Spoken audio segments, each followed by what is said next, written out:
Oke, berikutnya kita membahas mengenai application architecture, di mana itu menjadi salah satu domain dari enterprise architecture. Pertama, kita lihat dulu dari sisi pengertian application architecture. Jadi ada dua hal.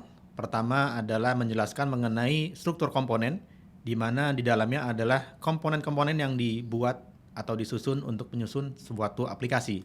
Kemudian yang kedua adalah kaitan dengan interaksi antar komponennya seperti apa. Nah, itu semua akan digambarkan dalam arsitektur aplikasi. Sehingga diharapkan dengan memahami application architecture ini, kita dapat bangun aplikasi yang terstruktur dan juga nanti dapat dikembangkan dengan lebih baik lagi. Kemudian kita lihat mengenai objektif dari application architecture. Pertama tentunya adalah untuk mendukung pengembangan arsitektur aplikasinya itu sendiri, yang dimana akan harus di-align-kan dengan arsitektur bisnis, sehingga kita bisa melihat beberapa concern yang juga akan melibatkan dari beberapa stakeholder yang terkait dengan bisnis tersebut.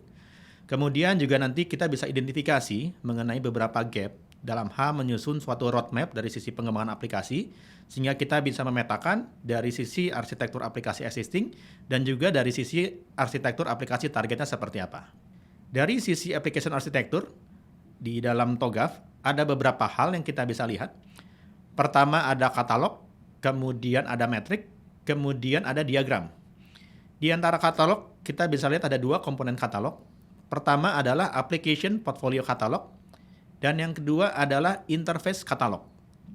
Kemudian matrix, kita lihat ada 4. Ada pertama adalah application organization metric, kemudian role dan application matrix, kemudian yang ketiga application function matrix, dan yang keempat adalah application interaction matrix.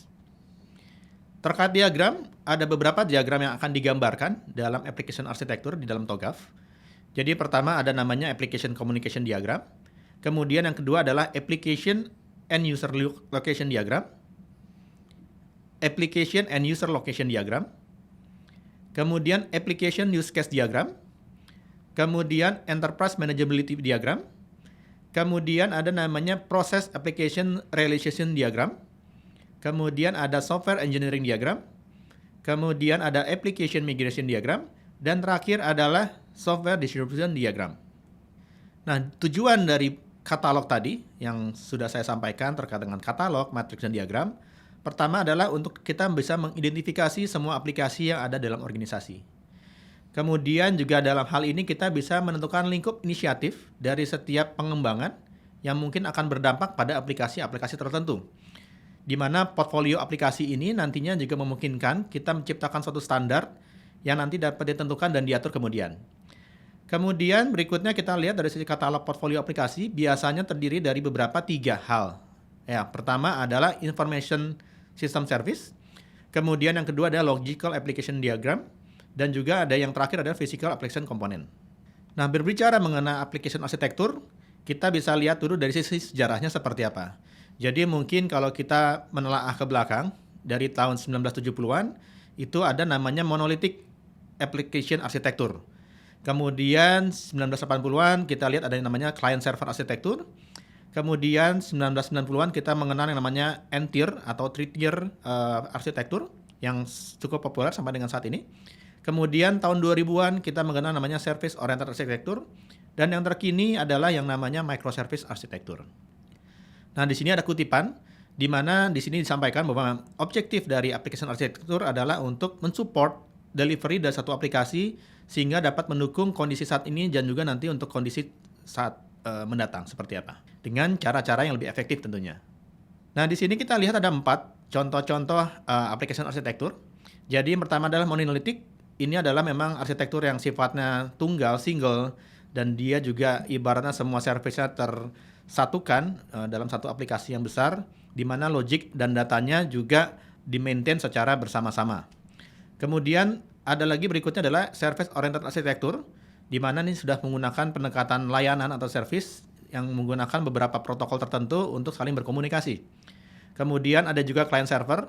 Ini adalah aplikasi yang biasanya dipisahkan antara client dan server, atau biasanya mungkin adalah aplikasi yang sifatnya desktop dan ada interaksi dengan servernya dengan menggunakan protokol-protokol tertentu untuk berkomunikasinya. Dan yang terakhir adalah yang menggunakan pendekatan microservices, di mana di sini mungkin lebih teknologi yang lebih modern sehingga aplikasi dipecah menjadi beberapa services yang akan bisa dikembangkan lebih mudah dan modular dan juga tetap memperhitungkan mengenai aspek integrasinya atau interoperability-nya seperti apa. Kemudian kita bisa lihat mengenai keuntungan dari penggunaan arsitektur yang menggunakan microservices ini. Ada 4 hal. Pertama mungkin kita lihat dari sisi development time-nya. Jadi dari sisi development maupun deployment itu sifatnya independen sehingga bisa saling tidak mengganggu dengan sistem yang lainnya karena masing-masing memiliki mekanismenya masing-masing. Kemudian juga kita sebut sebagai polyglot stack di mana bisa dikembangkan dengan bahasa pemrograman yang memang berbeda-beda, kemudian juga teknologi yang berbeda-beda, tapi tetap bisa diintegrasikan. Yang ketiga adalah scalable, di mana service yang dibangunnya nanti bisa dikembangkan dengan lebih mudah. Artinya dari sisi scalability-nya akan lebih optimal. Kemudian yang keempat adalah fault isolation. Nah, sehingga yang keempat adalah fault isolation. Jadi kita bisa memisahkan service ini ketika terjadi kendala tidak mengganggu dengan service-service yang lainnya. Tentunya pasti kita bisa lihat secara kesimpulan microservices ini menjadi lebih mudah dalam sisi pengembangan maupun dari sisi deployment nantinya seperti apa. Nah, dilihat dari yang tadi saya sampaikan mengenai mungkin manfaatnya atau kelebihannya, tapi kita perlu melihat juga dari sisi kekurangannya seperti apa. Pertama adalah mungkin kompleksitasnya cukup tinggi. Karena di sini banyak komponen yang nanti harus diintegrasikan atau saling terkait satu sama lain, sehingga harus dikelola kompleksitasnya semudah mungkin.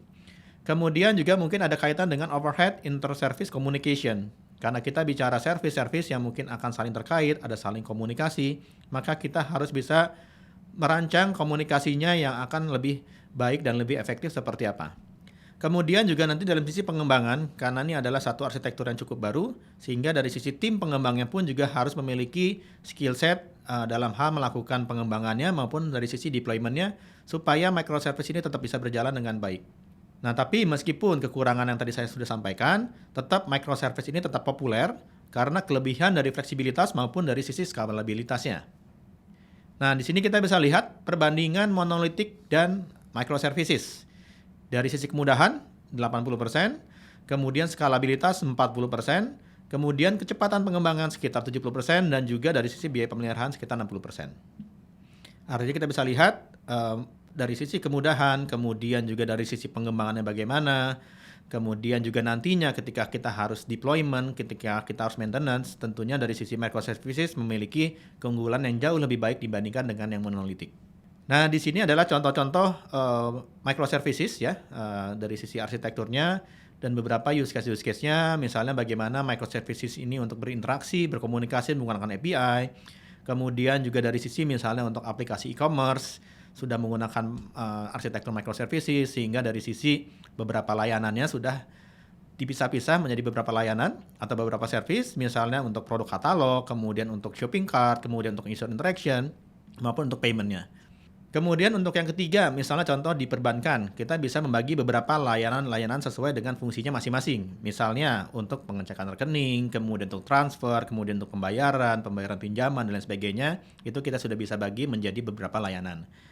Kemudian juga kita bisa lihat yang keempat, misalnya kaitan dengan service atau di media sosial, ada beberapa hal yang bisa dijadikan microservices, misalnya untuk feed, kemudian untuk chatting, kemudian untuk notification ataupun user profile itu sudah bisa dibuat menggunakan services.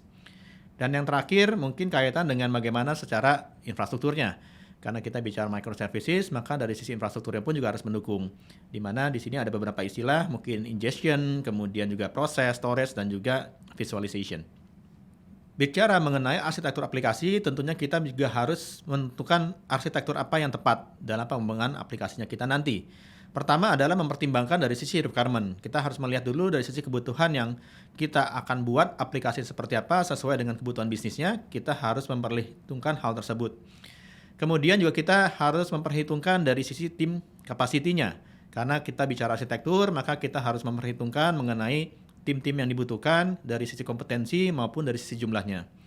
Kemudian juga kita harus melihat dari sisi life cycle dari aplikasi itu sendiri ya. Dari sisi bagaimana mungkin nanti aplikasi itu harus dikembangkan kemudian hari. Tentunya arsitektur yang dirancang harus sesuai dengan arsitektur yang di masa mendatang. Kemudian juga kita bisa melakukan pengkajian terhadap best practice.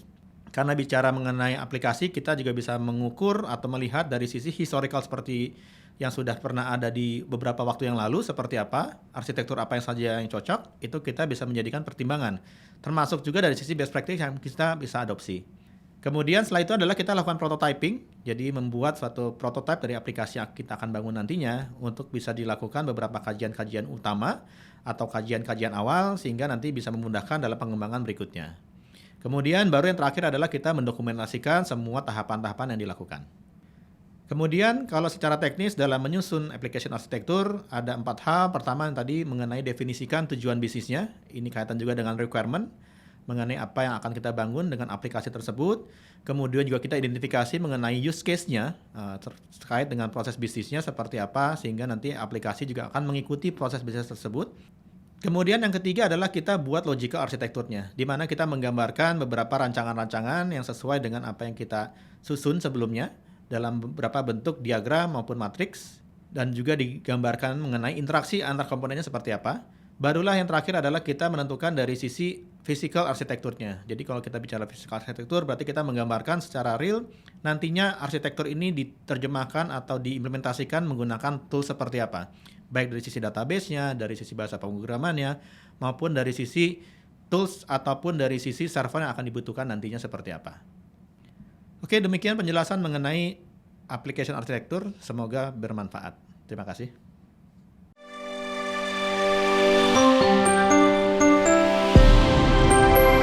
Mitra Tax, your compliance partner.